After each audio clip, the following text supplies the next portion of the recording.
I'm Jess Lohman, and I am here to tell you who your animal spirit guides for this new moon in Aries on Sunday, April 11th, 2021, which peaks at 10:32 p.m. Eastern Time. What is this new moon all about? For one thing, new moons are all about new beginnings, starting something new, creating something new. And because this is in Aries, in the sign of Aries, it brings, Aries is the first sign of the zodiac, so it even brings more of this new creation energy with it. And Aries is the ram. So this week is going to be charging intense energy that will bring compulsion, obsession, but also Aries gets what he wants, right?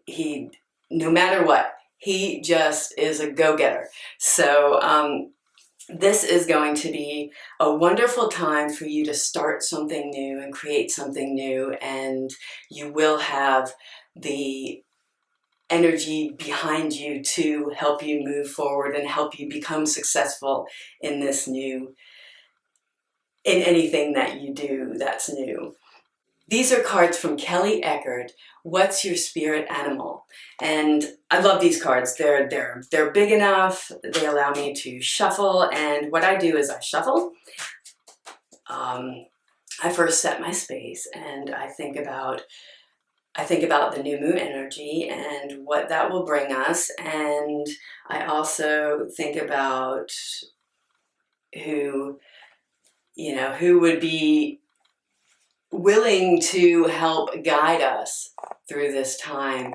And then I ask the animal spirits who wants to show up. And while I was doing that, the first one who immediately came up was zebra.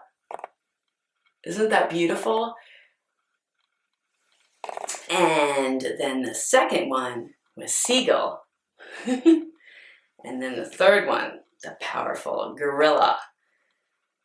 So now I'm going to talk about each one of these, and let's see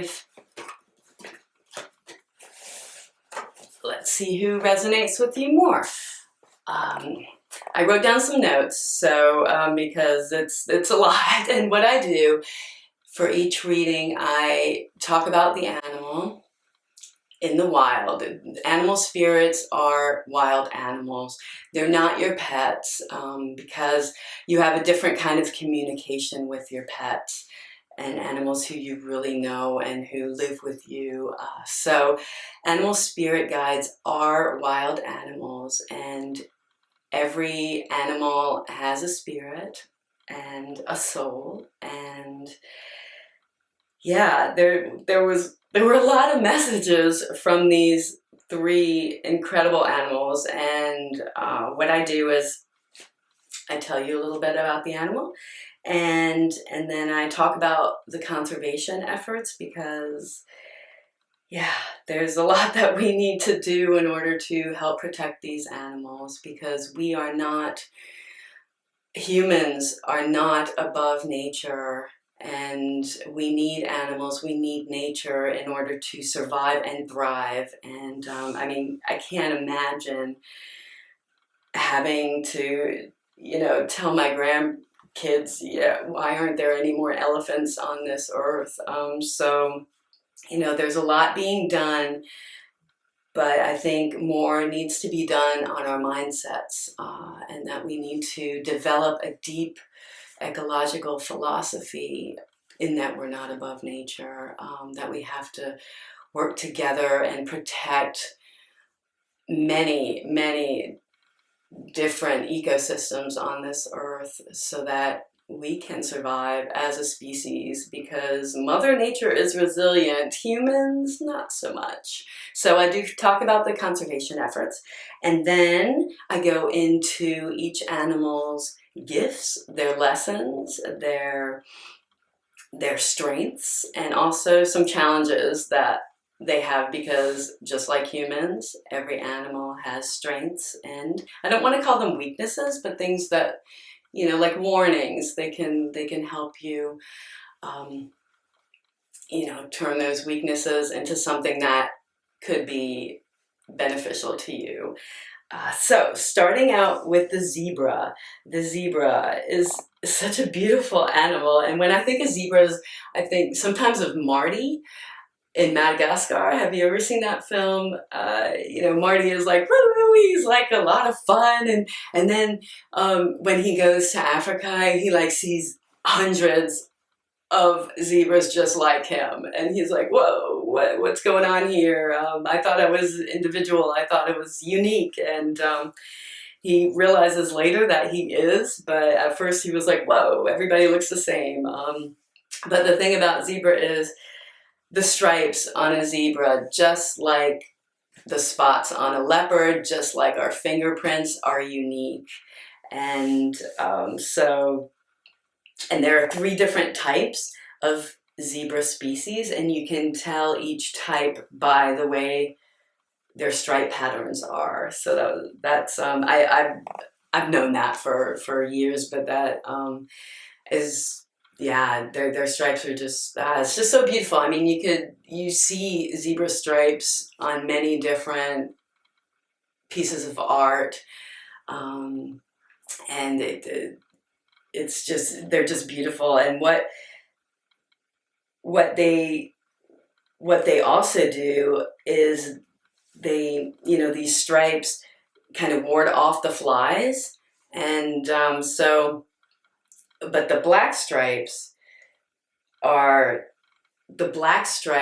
attract more flies than the white ones. So yeah,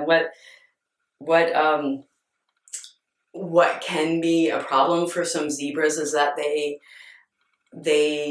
if they get into a fight with another zebra, sometimes, and they lose, sometimes their tails will get bitten off, and then they don't have that ability to ward off the flies, so they have more bites on their buttocks than other zebras who still have their tails. So that was kind of sad. I didn't realize that until, you know, a few days ago when I read that, and so I thought that was kind of sad.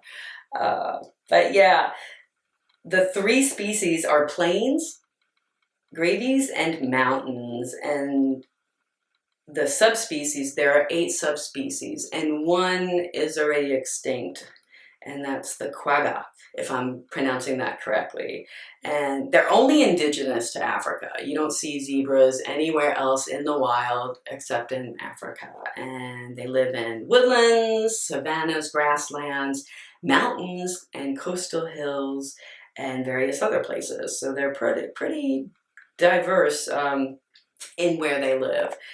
And the one thing that is also interesting is that they cannot be tamed, right? Not like their closest relatives, the donkey or the horse. They have proven that, nope, they are not going to go that route. They want to be free. Their freedom is very important to them. And this gives a very interesting aspect to the zebra, that, you know, humans originated in Africa, and the zebras also started in Africa. And so the zebras have known humans for a very, very long time. And that kind of like gives them the perspective, okay, they understand how we work, and they have been hunted by us. They're still being hunted by us. So they kind of lost their trust with humans. So they're like, nope, I'm not going to be broken. I'm not going to be tamed. And, you know, people have tried, humans have tried to tame them, and it just doesn't work. So go zebra. So unfortunately, they are in danger, like many other animals. And only about like 3,000 gravy zebras are living in the wild. And so, they're killed for their beautiful skin, they're killed for bushmeat, they're killed for trophies, right? Trophy hunting. It's just horrible. And also habitat loss, like with many other animals, right? Because there's farming and increased domestic animal herding, as well as civil unrest and war. And there are a lot of community conservation efforts underway to help their populations grow. And there's like the Grady's Zebra Trust, and I'll put the link below, who works with Samburu warriors, especially the young men coming of age, to teach them about the conservation and why it's important to protect zebras, their habitat, water management, also rebuilding, and they educate the youth. Yeah, so they are doing a lot for the zebras. As far as their gifts, as your animal spirit guide, it gives you the lessons of discernment, individuality within the herd, which helps you appreciate your uniqueness even when you have your flaws. So appreciate your strengths and weaknesses. And they also provide the lesson of perfect harmony of opposites, right? Their stripes. And cutting through illusions. They're a freedom seeker, as I mentioned. They're determined, and they provide inspiration for the long haul because they are migrating animals. And they're eccentric, they maintain balance, they're agile, creative, and visionary. They do have some warnings or challenges, like losing yourself in the herd, just like Marty did at that one point in Madagascar. Rejecting nuances of life and prejudice. So like I said, this illusion, like they all look the same, actually that's how they survive, blending in together and trying to confuse the predators. While that provides you with safety, it also gives you the challenge of blending in too much. So like I said, know your individuality, know your identity, know your worth, and then you'll be in balance with zebra. So zebra, needs its community in order to survive. You can't survive as a zebra alone, which humans can't either. We get very depressed or have, many problems when we're social distancing, right? So, find your community but know your uniqueness within that community. Know how you can provide benefit to your community. What's also very, very interesting is that zebras warn other animals, and their eyesight is so keen and so good that the wildebeest, who has very poor eyesight, are often seen with herds of zebra, so that when the zebra hears or notices warning or a threat, they will call out with their wonderful communication skills, and everybody then goes into safety. Let's see. Also, they migrate together with wildebeest too. Let's see, what else? And this migration, because they have been known to, migrate from the Serengeti to other parts, like they can migrate for up to 500 miles, which is huge, and they move clockwise from the southeast. So one of the messages could be to persevere through a project or situation, to go for the long haul. They are not sprinters like the cheetah. They are determined to reach their goal, to get to their destination in order to find food, right? they know what their reward is at the end of the day or the end of their migration, and they will work hard enough to get to it. So keep that in mind. If you sometimes we start a project, we're all gung-ho and yeah, and then, you know, midway through we're like, oof, this is taking too long, or this was a lot harder than I thought. Just if you are in that situation, then just call in Zebra energy and he will help you continue. He will help you reach your destination. Yeah, and then I talked about, you know, the zebra wanting his freedom, right? That's, you know, we don't want to be stuck by rules, but we kind of have to at this point, you know, with social distancing especially, because it's for the good of the collective. So although we have our freedom, we want our freedom, there are certain rules that we do have to abide by. And the zebra spirit will encourage you to be true to your wild side. And there's no need to be broken or, you know, back down to appease someone. Like I said, for the collective, sometimes that's important, but if it, you know, if it really breaks you, if you know, something like does not sit well with you, then search for your freedom. You need to be true to yourself. One thing about the zebra and their excellent eyesight, I don't know if you've seen this, but there are pictures of zebras who actually, you know, they put their heads on their neighbors' backs so that, you know, one zebra is looking this way, the other zebra is looking that way.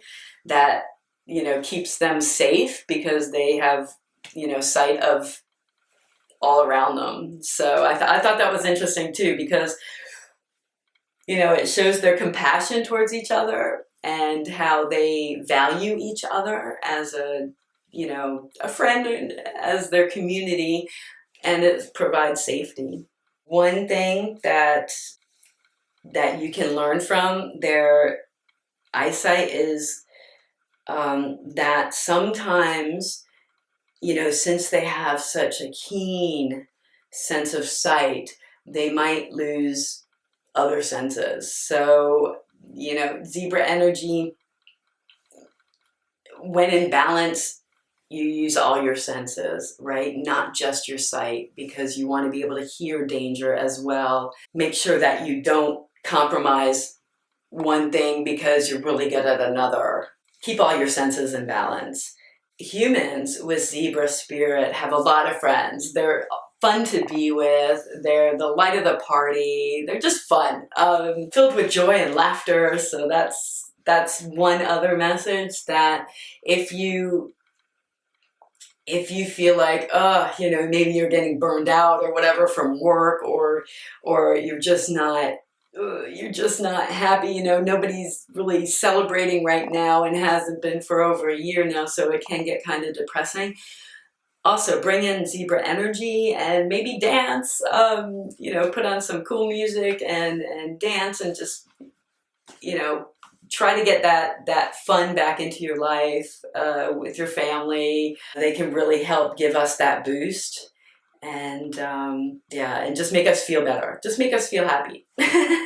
You know, one other thing with the zebra is that you don't have to be the strongest, the fastest, but your agility will help you override those other features. You don't have to be the fastest. You just have to know, you know, you have to be smart enough and know how to maneuver your way around life. And so, you know, with the zebra sure-footedness and confidence, he can help you along your journey and help you avoid pitfalls and dangers along the way, and recognize life-changing opportunities as well. And some questions you can ask yourself when you want to use the zebra energy towards your benefit is, what is my intuition telling me about this particular situation? What creative endeavor can I take on? Does my self-confidence need a boost, or do I need a boost in happiness and joy? What is my truth? What makes me unique? And how can I accept this difficult period to be able to continue for the long haul? So yeah, here we go. Zebra energy. Wonderful. Just a fun-loving energy that will help you through this new moon period of starting something new and finishing it until the end. Perfect. A perfect guide. So, and now the second one is seagull. Now, seagulls are, that's not actually the correct term, but we all just say seagull, but they're actually gulls. There are 50 different gull species on this earth, and they live everywhere, which is kind of cool. They're indigenous to every continent on this earth. Less common in tropical areas, but they're still there. And they live in coastal regions and freshwater areas.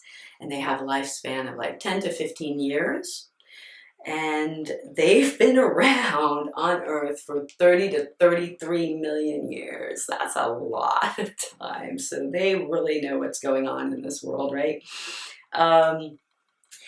And they learn and remember and pass on different behavioral patterns, such as like taking a mollusk into the air and then dropping it on a stone so that'll break. They'll pass that on to their children. And they'll also, you know, stamp on the ground when it's raining to encourage the worms to surface so that they can have some breakfast. They've been around for so long that they're so adaptable, and they're also highly intelligent. And one thing that, you know, a lot of humans do is feed them bread, right? You see, you know, as soon as you put a piece of bread on, poof, either the pigeons, depending upon where you are, or in coastal regions, the seagulls are right there. And but since bread is not, you know, seagull is not nutritious for seagulls, they also bait fish with them, with their breadcrumbs, which is good because, like I said, it's not good to feed bread to birds because that's not their natural food source, and they need more nutrition than just some yeast and flour. So just keep that in mind. It's nice to see the birds eat and stuff, but yeah, it's better to give them their own food. That'll keep them healthier. The one thing that is incredible about seagulls, penguins, and pelicans, seabirds basically, is that their waste, their poop, is so valuable for a healthy marine life ecosystem that scientists have valued their poop at like $1 billion a year. Their efforts to collect their feces, which is composed of highly concentrated nitrogen and phosphorus, and they're worth protecting. Seabirds, as far as seagulls are concerned, you don't really think of them as being threatened or endangered, because every time you go to the beach, it's like, right? You see hundreds of them. They don't seem to be in danger, but they are, not all species. For instance, the river-dwelling black-billed gull, who lives in New Zealand, is one of the most endangered. And they are listed on the red list of threatened species by the IUCN, which is the International Union for Conservation of Nature. They need help, as well as the herring gulls. The urban roof nesting gulls, such as the lesser black-backed gulls, are increasing in population. They don't have a problem because they are adapting to urban life. you know, they go into garbage cans and are able to eat, and, you know, they live with humans. They have for, you know, forever. So, you know, they don't have a problem with us, and aren't scared, aren't intimidated. They come right to us, right? Because, yeah, because they want food. So they will find food in urban areas, absolutely. But the herring gulls, their population are plummeting. So yeah, the Royal Society for the Protection of Birds, I'll also give the link, are doing a lot of conservation efforts to help protect the gulls on this earth. And let's now talk about seagull energy as an animal spirit guide during this new moon in Aries. Seagulls are intelligent and they're problem solvers. Like I mentioned before, they take a mollusk, they bash it on the, on the stone, and then boom, they can eat it. Or, you know, for breakfast, they can stamp on the ground and the worms will come up to surface. So they pass this along to their children. And the lesson here is never stop learning, because they keep on evolving. They've been around for so long, right? 30 to 33 million years. So they've learned to adapt. They've learned to learn, and you never stop learning. One message that I got from them the other day was, it's only tragic when you don't use or share what you've learned. So anytime you learn something new, please share it. You don't have to share it with the whole world, you know, the whole wide world, but to keep knowledge to yourself.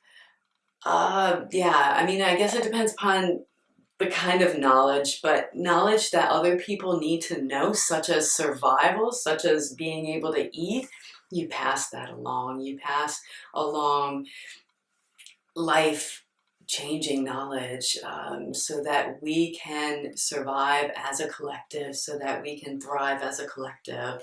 Because keeping that knowledge just for yourself will help no one, obviously, right? So yeah, and also, like, their communication skills, they're very persistent. You know, you go to the beach and bah, bah, bah, bah, bah, that's all you can hear. Is so loud. Sometimes I'm thinking like, oh gosh, what do they want to tell me? Or are they just hangry? I don't know, but they're just like bah, bah, bah, bah, bah, bah, the whole time. And they use a range of vocalizations and body movements to be able to communicate with each other. I did not know that. I don't know what kind of body movements they use, but yeah, it's quite a complex communication that they have. And also the versatility, the adaptability. Like I said, they're everywhere. They're on every continent on this planet. And they're in, you know, they're found in coastal areas, they're found in urban areas, so they can pretty much live anywhere and adapt and be fine.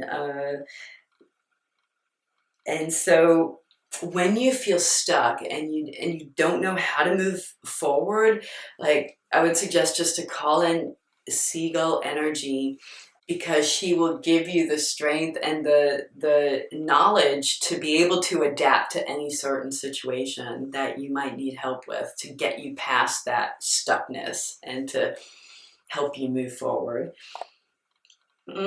Also, laughter, joy, yeah.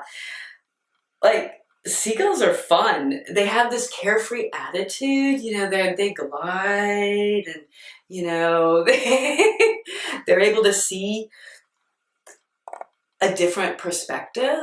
And they don't like flap their wings, they just glide. And I love watching them. Just, you know, they have this like carefree attitude, and just, you know, they just go with the wind, right? So that is a super important message, because sometimes we are so stressed and burnt out and always thinking about the future. Well, you know, in that case, just glide it out. Just glide it out. They have that carefree lifestyle, their freedom. That is also important, because when we get bogged down by rules and society of how we're supposed to be, it can be, you know, how we're supposed to work and what we're supposed to say and what we're supposed to not say, and, you know, there's way too many rules. And so I love the aspect of the seagull where they just, you know, they just go where the wind blows them. I mean, they do have to, you know, they do have to stay in a certain spot. They can't just drift off out to sea, because then they'll die. That's not a good thing. But, you know, when this could also be the warning for you that, you know, you cannot just be carefree all the time. You cannot just soar and, you know, glide through life the whole time. I don't know anybody who can do that.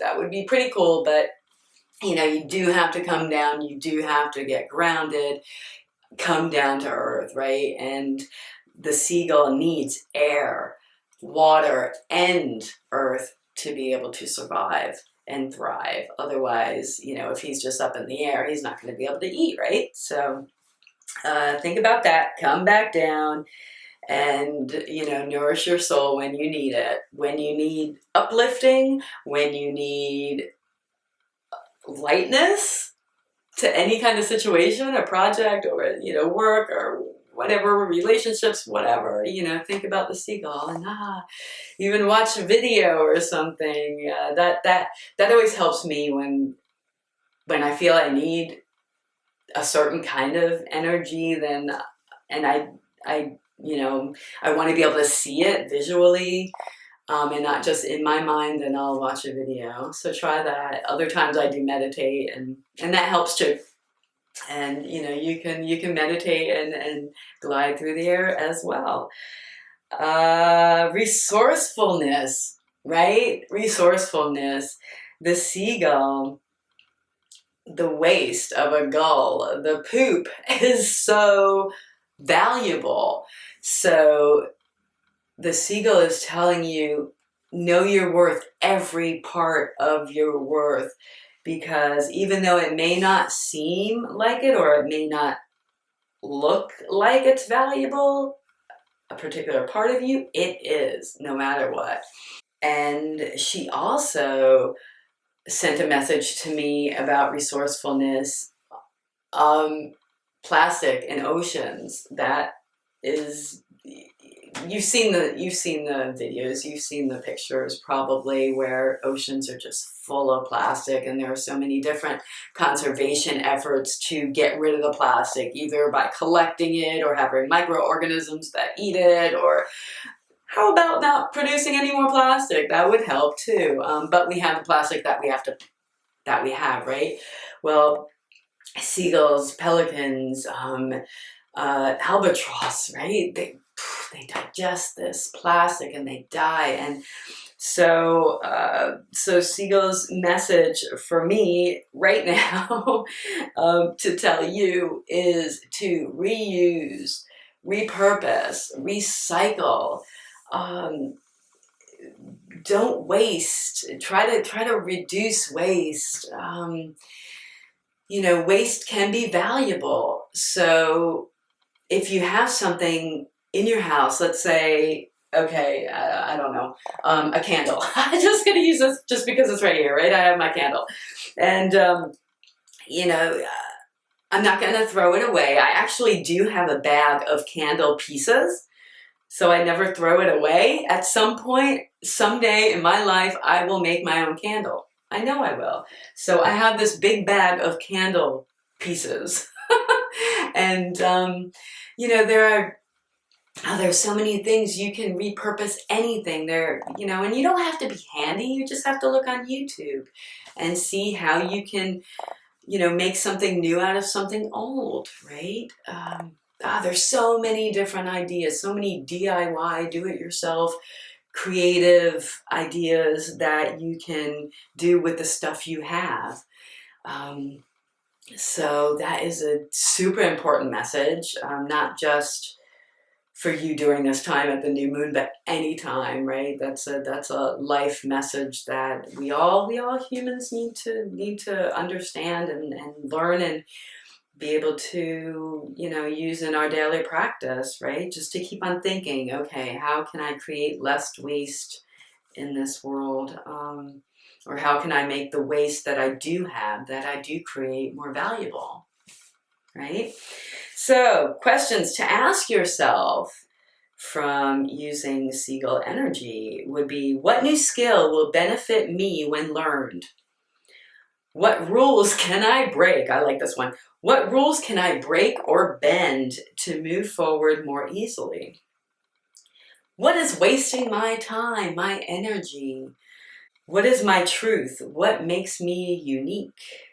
And just what I just said, what things can I reuse, recycle, or repurpose? How can I be less wasteful, not just of my time or energy, but of the things that I do have, of my possessions, right?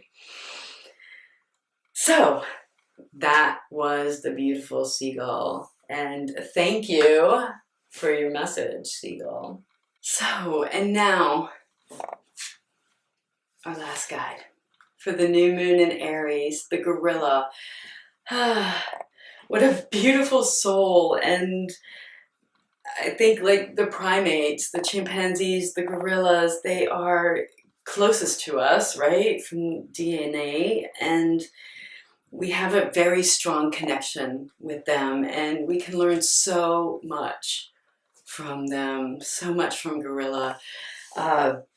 So let's start. Let's learn something. Gorillas are the largest primates of all primates, and although they're like huge, right? They're just big and stocky, and you know, we've all seen the King Kong films throughout our lives, and they just come across as a huge, aggressive animal, but deep down they are gentle, they are compassionate, they're caring, they're patient, and they're lovable and respected, and just a wonderful, wonderful guide for us at any time, especially now. When they're threatened, though, even though they're very gentle, when they're threatened, they will show some aggression, some rightful aggression. It doesn't mean that they're going to be, you know, they're going to attack right away, but I'll tell you a little bit more about that later. And one thing I did learn is that they don't need to really drink. They don't really drink water a lot. They get their hydration from succulents, from the vegetation that they eat, from the morning dew, which is pretty interesting. I did not know that. And of course, highly emotional, highly intelligent beings. They can feel grief, they can laugh, they develop strong family bonds, and yeah, they use tools, right? And they think about the past and future. I'll say something about that later too. What they can't do, though, is they can't swim. I think because of their body form, right? They're not swimmers like we are, or like the other primates are. So they kind of stay out of the water. They, you know, from rivers and big bodies of water, they don't like it. And also, one thing that I learned is that just like our fingers, the prints on our fingers and the stripes on a zebra and the spots on a leopard, their nose is unique. So every gorilla has a different nose. I don't know if I could be able to tell them if I had, if I was looking at 100 gorillas at a time. I don't know if I could pick them out according to their nose, but yeah. There are two species, Eastern and Western, and there are 4 subspecies. They're indigenous to Central Africa, and they live in dense forests and lowland swamps, and their lifespan is about 35 to 40 years. And they're non-territorial, they're nomads, they move around, I'll talk about that later too, and they live in troops, groups of 5 to 30 members. And the adult male, the experienced adult male called a silverback, because of the gray hairs on his back, he leads and he makes all decisions. He decides where the troop is going to eat, where they're going to move the next day, where they're going to sleep, when they're going to sleep, when they're going to take a rest. So he has full power. And they're nest builders too. The adults will gather leaves, twigs, and branches and make day nests for them to sleep, which is interesting. And their hands are most common to our hands of all the primates. So, and one thing that's very, very sad, which we all are pretty aware of, is that they are critically endangered. All subspecies of gorilla are in danger of becoming extinct. Whether it's due to humans hunting them for bushmeat or causing considerable damage by depleting their territory, deforestation, mining, or disease, Ebola, and more. So yeah, their reproduction rate is also extremely slow. So for every gorilla that is lost, it takes 10 years to kind of replace them, if you can put it in that perspective. 10 years. Whew. So the World Conservation Society is doing a lot to try to help them, and there are so many other organizations. So if you want to help, just research on the internet. You can use ecosia.org and just research on the internet and find one that resonates with you most. The WCS, World Conservation Society, they are working with NGOs, national and local authorities to develop action plans for all large ape species, monitor populations, help protect them from poachers. They implement educational programs for children and adults, and they have programs to improve land use. And they also set up a surveillance network and laboratory in Brazzaville, which is the capital city of the Republic of the Congo, to help combat Ebola. So let's talk about gorilla as your animal spirit guide. I love it. Conscious, compassionate leadership. The gorilla is the king of the jungle, not the lion. The lion lives in the savannah, not the jungle. And he's a natural born leader. And he notices the inner beauty of each individual. He displays acts of kindness, patience, and compassion. He allows others to play while he protects.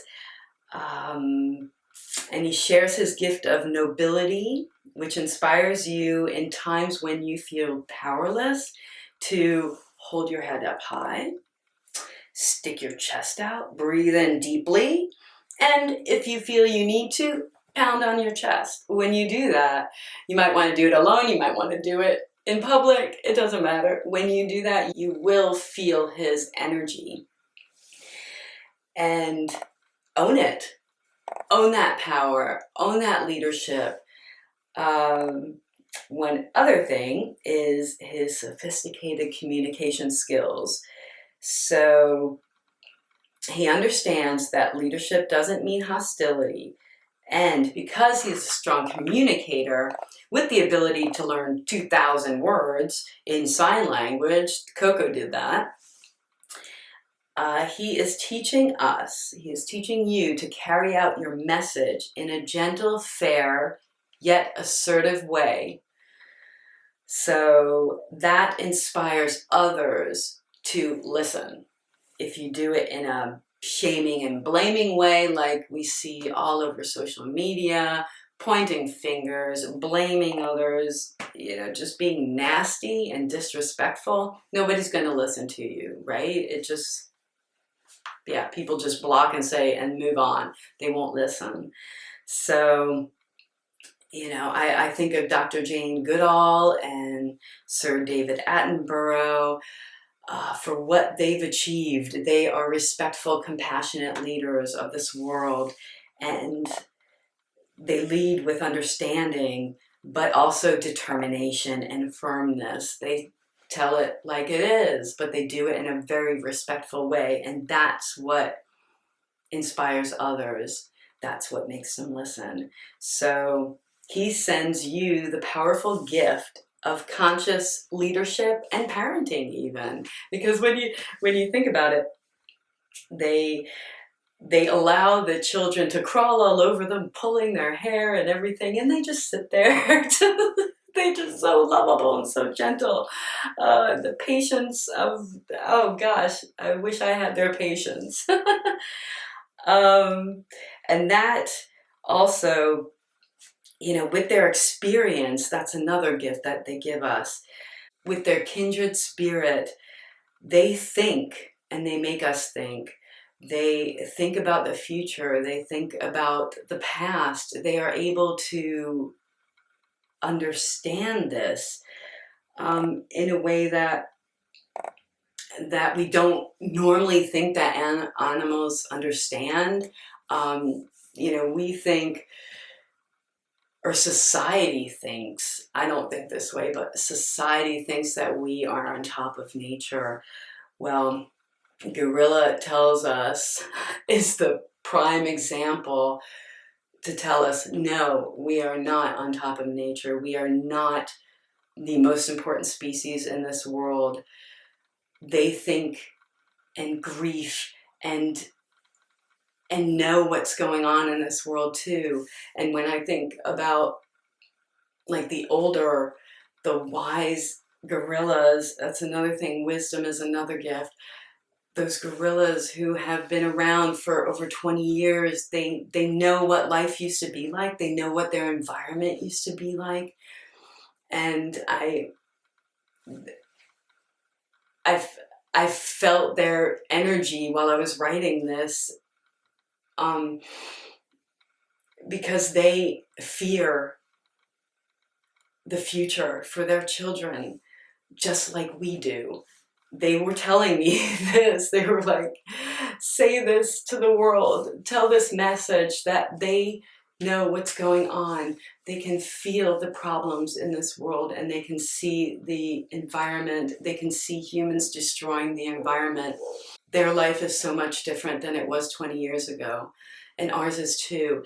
And in 100 years, our world will be completely different, where we're going to be able to really see the difference. So their message to us is, please act now. And if it's on an individual basis, we can do, small things to make a big difference.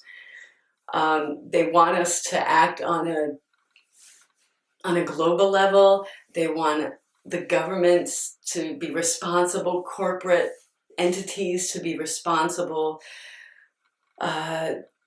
and they tell us that we need to be more responsible as a species, because Mother Nature is resilient.